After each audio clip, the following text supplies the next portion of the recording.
After she passed away, I was talking to her youngest brother, and I asked him one day, did mother seem kind of different? Did she do odd things? And he said, she was weird. I don't know what it was, but she was weird.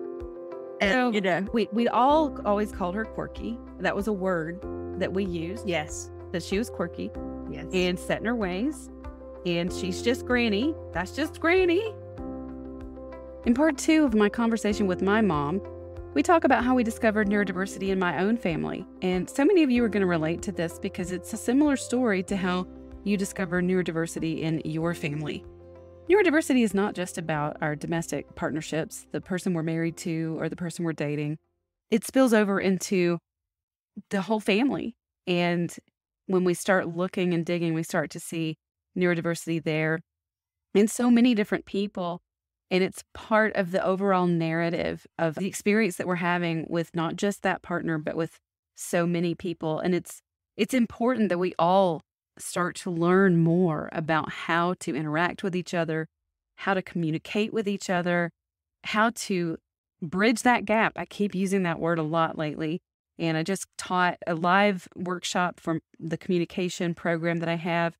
And I just focused a lot on building that bridge because neurodiversity is so much about the way we perceive the world differently. We use language differently, and nobody's right or wrong. It's just about really, really being different and being fluent in different kinds of language, being more fluent or less fluent in emotion, more or less fluent in logic. And there's strength and there's weakness in both of those. But together, we can actually be a pretty good team. So I hope you enjoy the second part of my chat with my mom. And next week is my chat with my best friend, who also has a neurodiverse family of her own. And it's also quite an interesting conversation. So tune in. Hello and welcome. I'm Jodi Carlton, creator of this podcast and leading world expert on neurodiverse relationships and interpersonal communication. This show is for real people just like you who are trying to figure it out. Maybe it's you who may be on the spectrum, or maybe it's your partner, or maybe you're not sure. I get it. My world is full of people who are neurodiverse, and it hasn't always been easy for all of us. This show is to help bridge the gap and help us all to understand each other better. Be sure to follow the podcast or subscribe to my YouTube channel for updates on all my programs and courses that will help you with specific tools and skills for your relationship. So, what will we talk about today? Talking about family. As my mother aged, it became more apparent to me, probably because I was becoming more educated about the topic, that I think we realized that something was different. Something was neurodiverse about her. Mm-hmm. I suspect it was autism, the way she would communicate sometimes, the way she would take things that were said. There were just a lot of things. We never approached her about it because she was aging, and I don't think we would have gotten very far with it if we had ever pointed out. Oh, no, we wouldn't have. Yeah, let's talk about her because, as I said before, this is genetic. And so many people, once they realize neurodiversity is present and they zoom out and start looking at the family and look at the family tree, there's a lot of, there's just like a lot of aha moments for my clients and people who are listening today. And so with your mom, this is my granny, you guys. Yeah. When we all started learning more about autism and we started thinking about her, we all always called her quirky. That was a word that we used. Yes. That she was quirky. Yes. And set in her ways. And she's just Granny. That's just Granny. I'm going to throw in here right quick too, that after she passed away, I was talking to her youngest brother, and I asked him one day, I said, did mother seem kind of different? Did she do odd things? And he said, she was weird. I don't know what it was, but she was weird. And, So there you go. And even, so the word weird, and again, that's that term. We've used that term as a term of endearment, and my Abby embraced that term really young. Her Yes. username on gaming platforms for the longest time was Weird Girl. she she she owned it. She is, yep, I am weird, and she owned Yes. that term. She recognized her weird was different. I'm different and I'm I unique. I'm special and I'm different from all y'all, and I embrace it. And that just goes to show with your goal that that goes back in time to even her childhood, yes. that she And was definitely different. and he knew nothing about neurodiversity at the time. I suspect their father, my grandfather, also was on the spectrum, Yeah. just with hindsight. And I didn't know him. But when I think back to your mother and what I know now about autism and how she was very rigid with her routines, so much social anxiety to the point of almost being what I would call agoraphobic, which is this just fear of leaving home, or just, I don't even know if it was a fear or if it was just, she just flat out didn't want to.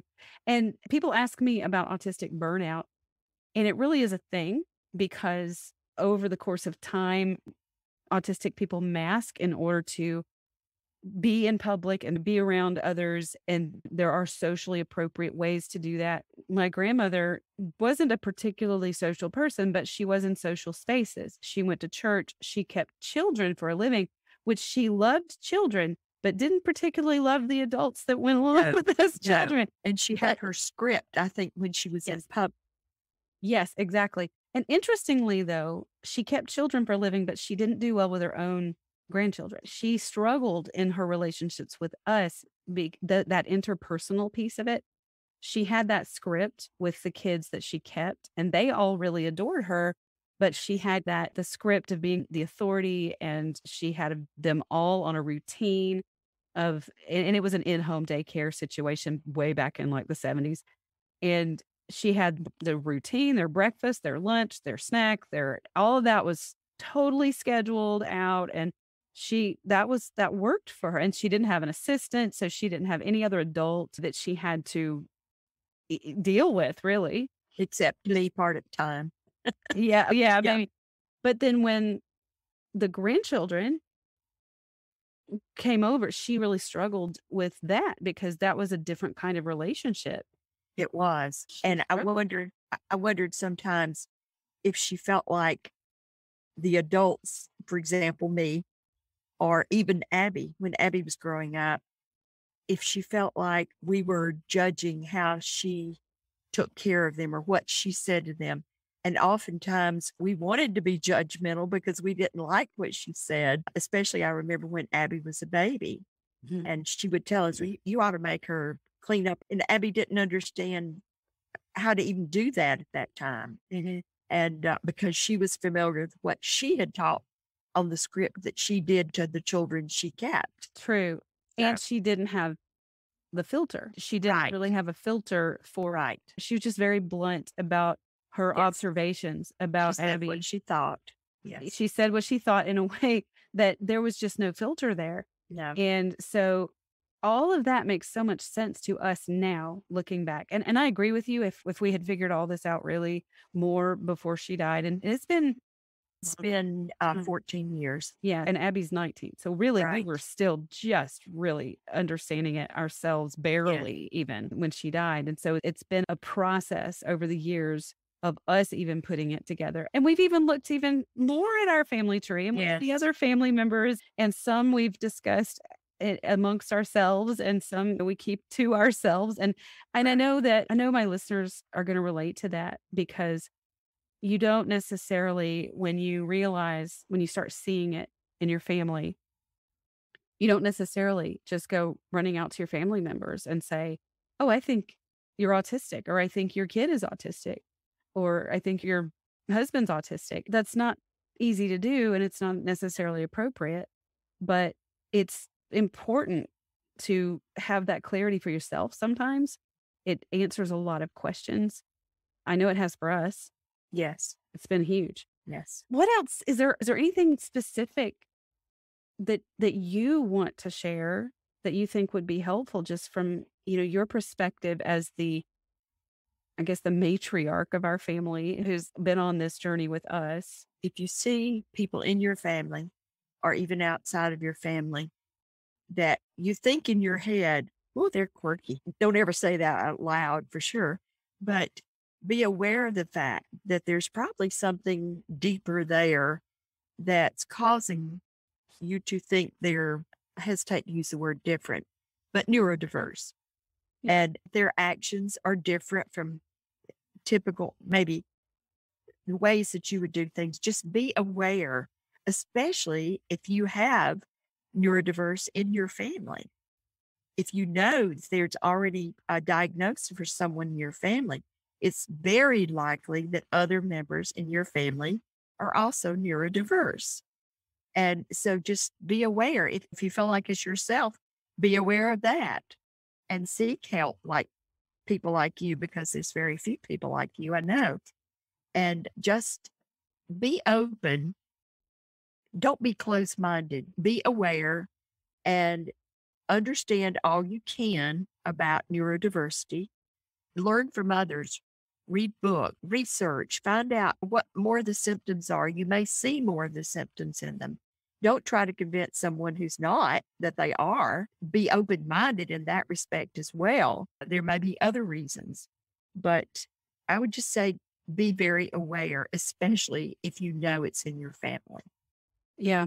Yeah. The education, the learning about it, make sure to, pay attention to the resources that you're reading. A lot of the TV shows out there really exaggerate Yes, check things. into who wrote these things as well. Yes. What is their experience or what is their knowledge? Where did it come And there are so many more people now who are autistic themselves who are speaking out and educating. And that, I think that's so wonderful. And we need so much more of that. And I'm neurotypical. And what my role is right now is to help neurotypical and neurodiverse bridge that gap, because we do exist in a world where we are in relationships with one another. But to also learn from other people who are neurodiverse, and there are YouTube channels and TikTok channels, and learn from people who are neurodiverse who are talking about their experiences too. That's super important. What would you say just as a closing here, what would you say as far as communicating with Abby, just in what you've seen here in our family? What do you believe, or what do you think has been the most useful mindset shift or strategy or tool or whatever in learning how to communicate, or just is the most helpful thing for you? It's a hard question to answer, really. Discover, first of all, that they are a human being just like you, and they have a sense of humor. They laugh. They enjoy fun. They enjoy being with other people as far as family's concerned, once they feel comfortable, I think that. But don't hold back in communication or in interacting with them. You want them to feel accepted. And that's one thing I love. I love the experience that I have with my grandchildren. I love talking. Abby and I sometimes will be in the car together, or we'll wind up at the table, just two of us if others are gone or working. And we have some of the best conversations. So don't feel uncomfortable talking to them. Make yourself available, make yourself conscious of what you're saying, and enjoy the interaction, because Abby and Aiden both, I love the conversations I have with them.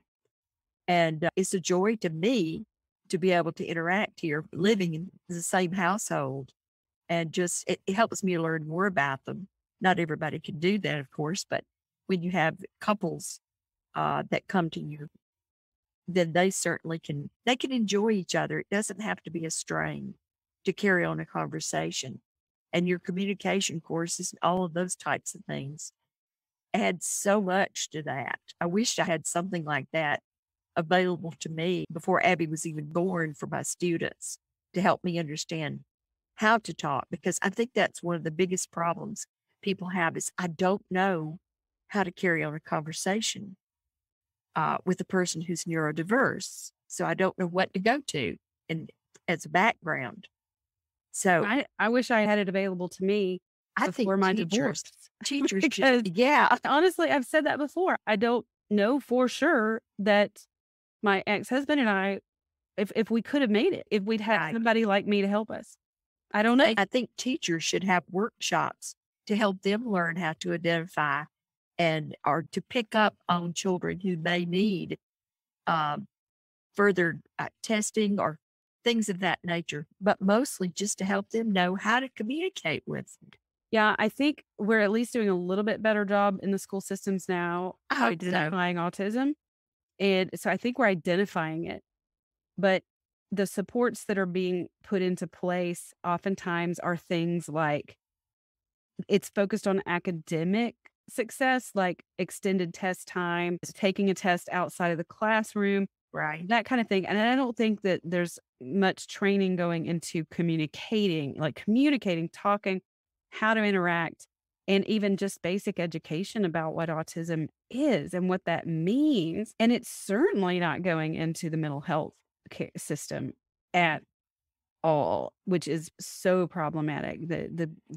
And that's where I come from. And I hope that will change over the next decade, 5 years. We need it sooner rather than later. We need it yesterday. You mentioned enjoying whoever your people are that are neurodiverse. And I think that's such an important message because so many people have developed this relationship that is just full of angst and full of heartbreak and pain. And a lot of that is because of the misunderstandings and the confusion. And I think it's such an important message that we can get to a place where once we understand that we're just different, you're not going to be like me and I'm not going to be like you, Mhm. but that's okay. We aren't really meant to be just like our partners. We're not meant to be just like our children. None of us are meant to be exactly like the others in our life. And once we have that, oh, okay, that's why we're misunderstanding each other. Then as long as we have this bridge and communication is that bridge. And once we have this bridge to close that gap so that I can understand you and you can understand me, then like you said, we can enjoy each other. And our family, we enjoy each other. And that's something I love about us. Now, we sometimes get on each other's last nerve. And but we laugh together, we joke together. You can hear us laughing probably a few houses down sometimes. Sure. We do enjoy each other, and we're all as different as night and day. Every Yes. single one of us, the personalities and the brains in this family. We've got right brain, we've got left brain, we've got engineers, we've got creative minds, we've got neurodiverse, we've got neurotypical, we've got OCD personality, cough mom. We have old and we have young. And we've got kind of slob personalities, me, but we all just love each other and respect each other for our differences. And Yes. so I think that's a great message, what you said. I'd like to say, in closing on my part, that I am very proud of you for what you do to educate people on this topic because it's one that's been ignored and you're helping so many people worldwide to be able to have better relationships and to understand what we're saying here, to understand and to accept and appreciate each other as human beings that are just different. Thank you, Mom. I appreciate that. It's nice to have your support. And that is my goal to just, there aren't enough people to help. Like I said, I wish there had been someone to help me in my own marriage. I don't know if it would have made it, but I can't say that it wouldn't have. I don't know. There just was nobody to identify and recognize what we were dealing with. And there's just not that many people who know what this is. And so my goal is to just reach as many people as I possibly can through education and through this communication program that I've developed.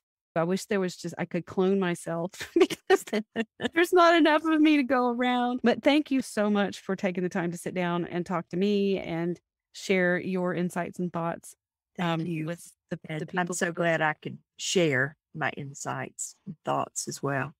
All right. Maybe you'll have to come back and share some more some other time. Okay. All righty. Bye-bye. Okay, folks, tune in next week for the last episode in this summer series on communication and where I share my own neurodiverse people with you. My best friend will be here. My best friend, Kathy, will be here to talk to me about our friendship and her neurodiverse family. And it's a really awesome conversation that you're going to want to hear. If you want to hear more about the communication program that I talk about all the time, I highly recommend that you check it out because it is truly changing lives of people who are going through that program. And you can check it out at crackofthecommunicationcode.com or just visit my website, jodicarlton.com. And if you have any questions at all, just reach out to us at gethelp@jodicarlton.com. See you next week.